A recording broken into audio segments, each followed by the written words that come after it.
Brad, when did you know that Hobie was going to go in tonight? Roughly around 6:45 a.m.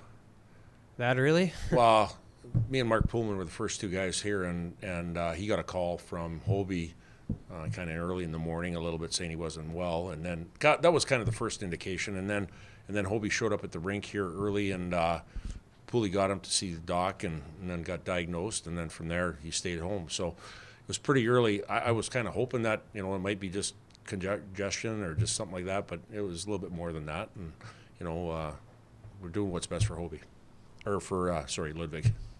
When you found that out, were you extra happy that Hobie got that game last weekend against the U18s? Yeah, I think kind of mixed emotions. That's one of them, right? That he got that game, and then Luddy coming back from Christmas time, not playing in the USA game, and him battling kind of an injury that he got back from, and so at the end of the day, yeah, it creates opportunity. That's kind of how things work during a season. You never can plan accordingly. I know I was in here on Wednesday telling you guys everybody was going to play, right, back in the lineup, and then stuff happens, and so that's I gotta hand it to Hobie. He came in and he did a good job on making some tough stops at key times and getting his first collegiate win.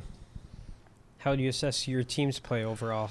A little bit up and down. First period, not so much as far as how we have to play, and I got to commend the way they played. We knew through video and watching them how they play. They're an older team. I think everybody's over 20 years old, and they look like it. They play like men, and they played a hard, heavy game early. And our puck management wasn't the greatest. We didn't give ourselves a chance consistently to play in their end of the rink, and I thought we did a better job of that in the second period of playing more direct and more simple.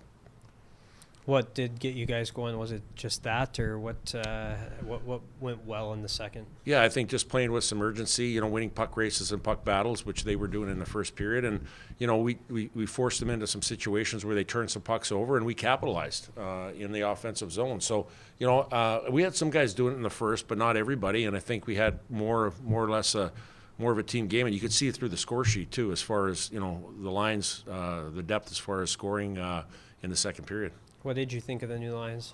Yeah, I thought there was some synergy there. I thought, it's going to be probably a little bit of work in progress to keep going and building that body of work. But I like, what I saw tonight from a lot. I'll do some video tonight to kind of reinforce that to see what we see. But, at the end of the day, I think it created some freshness and some new line combinations that gave us an opportunity to win a game. And again, tomorrow we're going to have to start the way we did in the second period. We're going to have to start on time. And, there's a team there that's going to be in their hotel and watching video and making adjustments to what they have to do. And we have to make sure that, we bring it early in the game tomorrow because there'll be a push.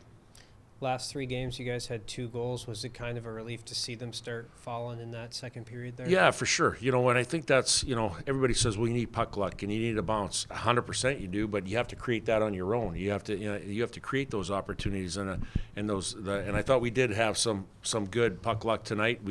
But again, it was through some hard work. We're in the third period and we're on a power play breakout and entry into the zone, and Omak makes a great play to Piker and hits a post, and obviously, that didn't go in, but at the end of the day, I think we had some ones that did.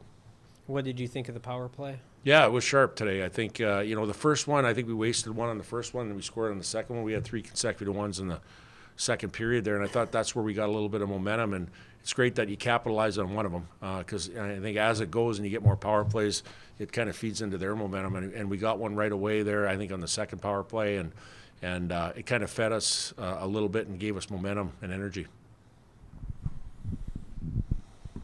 What was the emotion like in the locker room after the first period, and what did you say to the guys? No panic.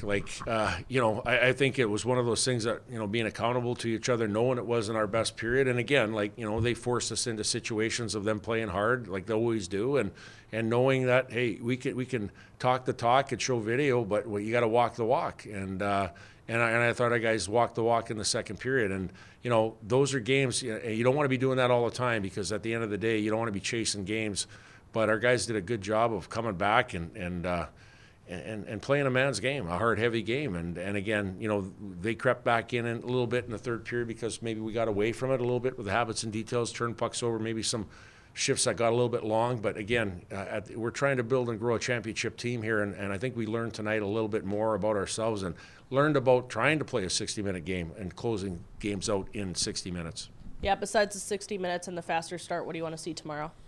Yeah, I think just the faster start. I think just coming right away and playing that second period intensity with everybody. And I think it's simplifying our game. I think guys care a lot and they try to do too much, and sometimes too much gets you into a little bit of trouble. And just having a north mentality and directness.